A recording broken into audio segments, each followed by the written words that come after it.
de notre histoire et puis les obligations de mémoire que nous avons. Apprendre à se connaître pour mieux vivre ensemble, c'est le leitmotiv de la 7e édition de Fort en famille.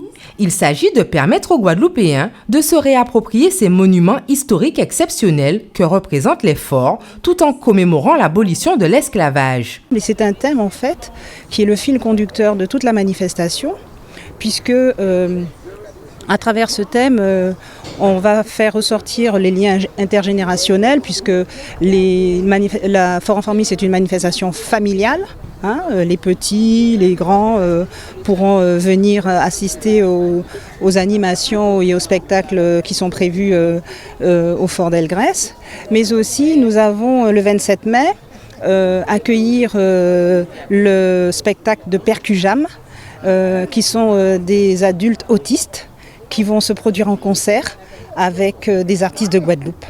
Donc l'idée, c'est apprendre à se connaître pour grandir ensemble, c'est tout à fait l'idée, c'est-à-dire se rassembler autour d'un lieu et autour d'un événement commémoratif et mémoriel et apprendre à se connaître. Autre temps fort de cette manifestation, le spectacle chorégraphique Gospel sur la colline, une création originale associant danse et musique sur fond de lutte pour la liberté de la communauté noire dans laquelle joue Firmin Richard. L'histoire se situe dans les années 1954, où sévissait encore aux États-Unis, en Louisiane notamment, la ségrégation, la discrimination. Donc c'est vraiment le spectacle approprié pour commémorer cette abolition. Et ça a été une vraie famille tout de suite.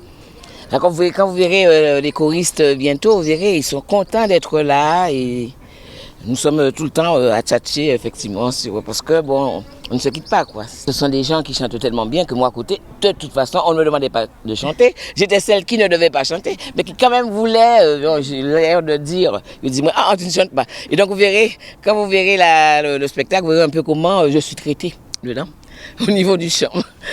Mais j'étais ravie, vraiment, c'est bien de faire partie de cette aventure. Hormis celle organisée par le conseil départemental, d'autres manifestations auront lieu tout au long du mois de mai dans le cadre de l'abolition de l'esclavage.